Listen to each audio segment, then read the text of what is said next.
Greetings, YouTube and Temple of the Adversary Forged.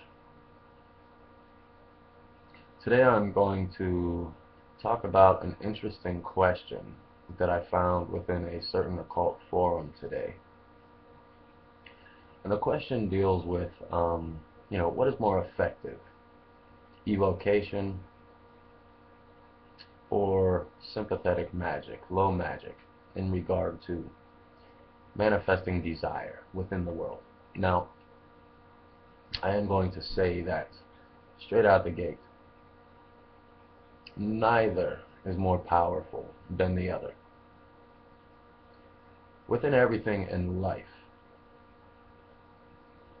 there's pros and cons. This is in regard to jobs, schools we attend, women we associate with, friends we associate with, men we associate with. Everything has pros and cons. Which martial arts you study. So really it is a matter of looking at circumstances, looking at the different variables which make those circumstances relevant to the situation, and choosing the operation which better fits the moment. However, neither is more effective than the other. Now, the advantage to working low magic and sympathetic magic, we'll call it, what some would call low magic, is the fact that you are not relying on external entities, and you are able to harness, utilize, and develop your own personal power by simply exercising it, by simply using it through repetition, just like any other exercise.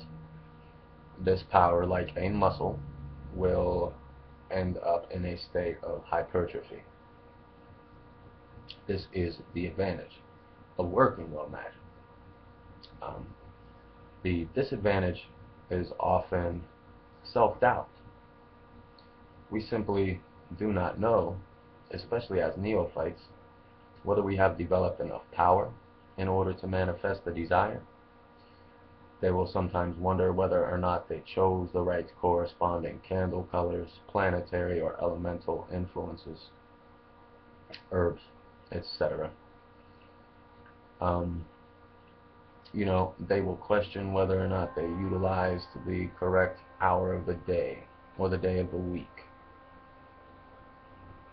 These doubts tend to greatly hinder results until one starts to see success, as through repetition they gain confidence, because success always breeds success.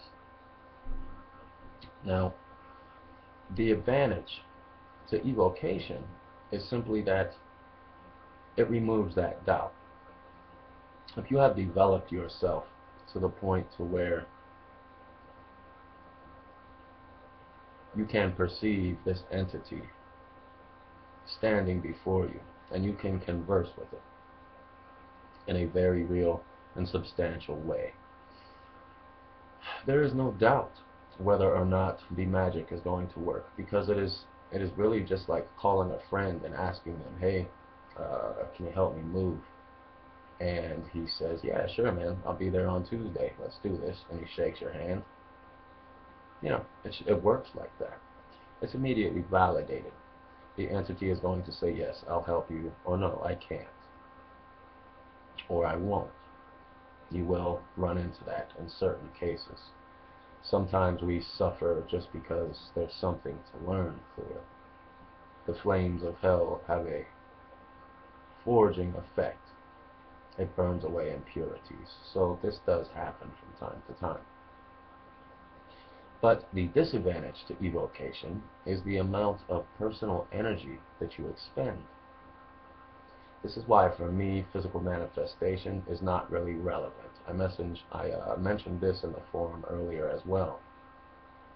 A lot of times I will activate the sigil, and I'll pull out my notebook, and whatever information I want, I get. Or I assign it a task, and I get a yes or no. It's that simple. evocation to manifestation for the sake of validation, it takes a lot of energy. I find myself often pouring each ounce and drop of prana or ki or chi or life force into the triangle of manifestation that the entity can borrow in order to manifest within the manifestation substance, whether that be blood, moss, sexual fluid, incense. It really doesn't matter.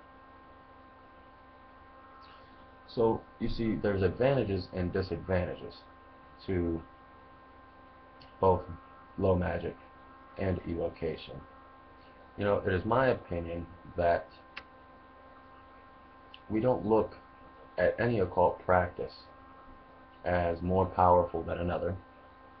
They are all tools within the toolbox of the magician in order to gather knowledge, wisdom, and to create change within the world, whether that be creative or destructive change. That is up to the heart and intent of the individual. And really, it is the heart and intent of the individual that makes or breaks oneself in regard to their ascent.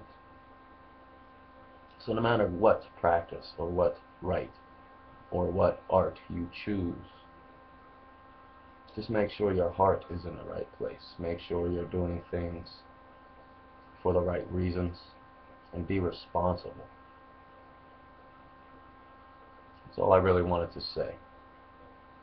With that being said, you all have a wonderful weekend. Shit, Curtis. It's the week, bro. You have a wonderful week. My bad. I lose sense of time quite often.